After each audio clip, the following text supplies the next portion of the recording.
Ever pondered what sets apart the economic structure of a 17th century English colony from that of today's bustling New York City? Indeed, it's a thought-provoking conundrum that helps us differentiate between mercantilism and capitalism, two significant economic systems that have shaped the course of human history.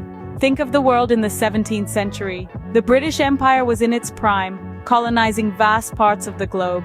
The economic system in place was mercantilism, a system where the state held the reins of the economy. The government would control trade, amass wealth, and increase national power through a favorable balance of trade. Precious metals such as gold and silver were the symbols of prosperity, and colonies were established to provide raw materials to the mother country. The colonies, in turn, were forced to buy finished goods from the mother country. This was a closed economic system, with the state having the final say in economic matters. Now, let's fast forward to the present day. We find ourselves in the bustling metropolis of New York City, the epitome of capitalism.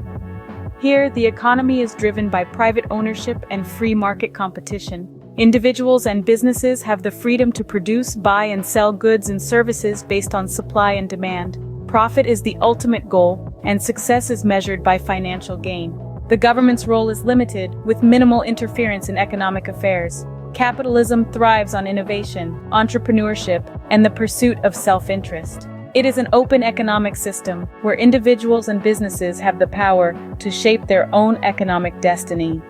As we compare these two economic systems, we can see the stark differences in their principles and outcomes. Mercantilism focused on the accumulation of wealth and power for the state, while capitalism emphasizes individual freedom and economic growth. The transition from mercantilism to capitalism marked a significant shift in economic philosophy and has had a profound impact on the world we live in today. So the next time you walk through the bustling streets of New York City, take a moment to reflect on the economic journey that has brought us to this point. From the closed economic system of mercantilism to the open market of capitalism, our understanding of economics continues to evolve, shaping the world we live in and the opportunities we have. Now, let's hop into a time machine and fast forward to today's New York City, a global hub of capitalism. In stark contrast to mercantilism, capitalism is an economic system where private individuals or businesses own capital goods. The production of goods and services is based on supply and demand in the market rather than being dictated by the state. The pursuit of profit drives businesses, and competition is the order of the day. The state doesn't hold the reins of the economy. Instead, it plays more of a regulatory role, ensuring fair competition and protecting consumers. To put it into perspective, consider the coffee industry.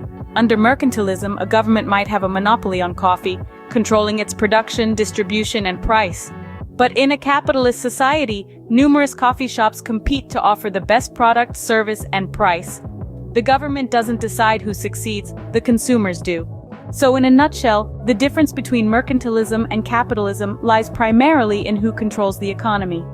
Under mercantilism, it's the state, with a focus on national wealth and power. In capitalism, it's private individuals and businesses, with the market driving production and prices. In today's discourse, we've unpacked the fundamental contrast between mercantilism and capitalism, illustrated by real-world examples. We've seen how mercantilism, with its state control and focus on national wealth, shaped the colonial era. On the flip side, we've explored how capitalism, with its emphasis on private ownership and market competition, shapes modern economies like that of New York City. Remember, understanding these economic systems isn't just about knowing historical facts. It's about comprehending the forces that shape our lives, our societies, and our world. So, next time you sip a cup of coffee, remember the economic systems at play that brought it to your table.